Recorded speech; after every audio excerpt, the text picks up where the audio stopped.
Bismillahirrahmanirrahim. Assalamualaikum warahmatullahi wabarakatuh. Alhamdulillah, mari kita lanjut masih membahas buku Islamologi karya Maulana Muhammad Ali MALLB, lanjutan dari yang sebelumnya. Yang insya Allah, alhamdulillah pada hari Minggu sore ini akan membahas tentang kata jihad dalam hadis Nabi Muhammad Shallallahu Alaihi Wasallam. Robi yusroh li sodri wa yasir li amri wahlul uqdatam min lisani yafqahu qawli. Allahumma sholli ala sayyidina Muhammad wa ala ali sayyidina Muhammad wa sallim taslima.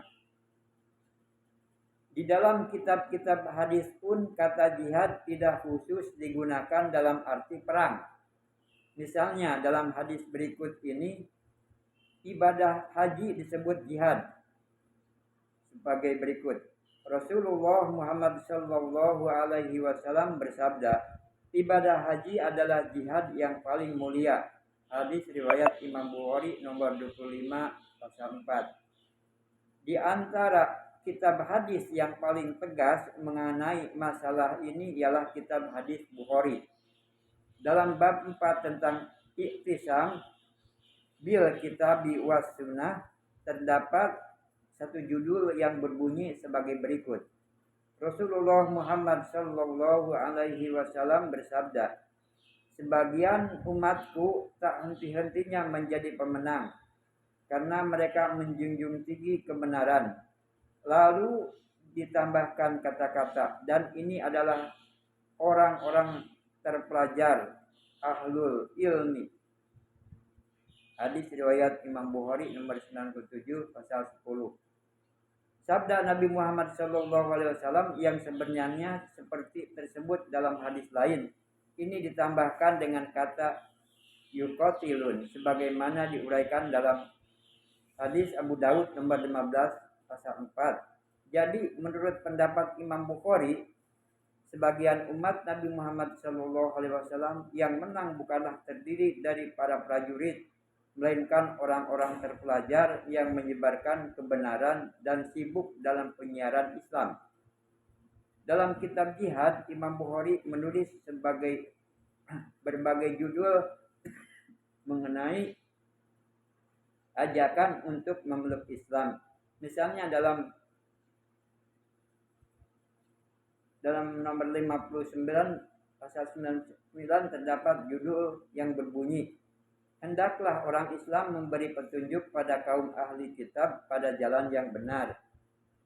Atau hendaklah orang Islam mengajar kitab kepada mereka.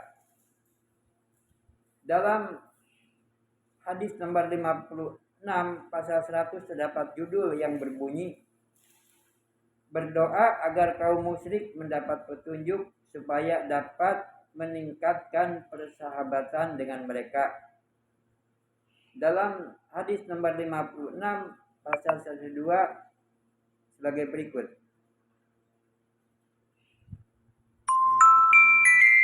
Ajakan Nabi Muhammad SAW kepada kaum musyrik untuk memeluk Islam dan menerima kenabian, dan agar mereka tak menyembah Tuhan yang lain kecuali Allah. Dalam bab 56 pasal 143 berbunyi sebagai berikut. Keunggulan orang yang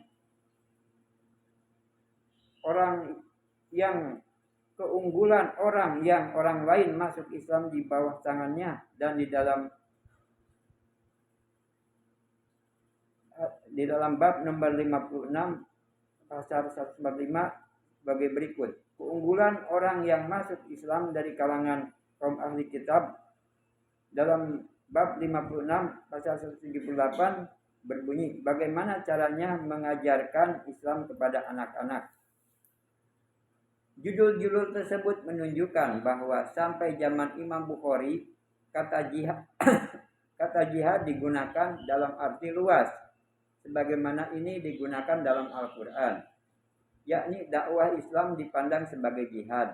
Kitab hadis yang lain juga memuat hadis seperti itu.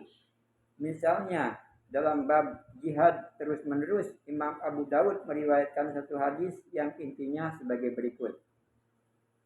Sebagian umatku tak henti-hentinya memperjuangkan kebenaran dan akan keluar sebagai pemenang mengalahkan lawannya. Hadis itu ditafsiri oleh Imam Nawawi dalam kitab Aunul Ma'bud. Yang dimaksud sebagai umat dalam hadis tersebut ialah berbagai golongan kaum mukmin yang terdiri dari pejuang yang berani dan kaum fakih atau ahli hukum serta muhaddisun penghimpun hadis dan jahid orang yang menjauhkan diri dari kesenangan duniawi dan mengabdikan dirinya kepada Allah dan orang yang menjalankan amar ma'ruf nahi munkar atau menyuruh berbuat baik dan mencegah berbuat jahat dan lain-lain yang mengerjakan perbuatan baik. Ini menunjukkan bahwa jihad menurut hadis mencakup pengabdian kepada Islam dalam bentuk apa saja. Alhamdulillah, demikian pembahasan untuk sore ini. Insya Allah disambung besok. Terima kasih. Wabillahi taufiq wal hidayah. Wassalamualaikum warahmatullahi wabarakatuh.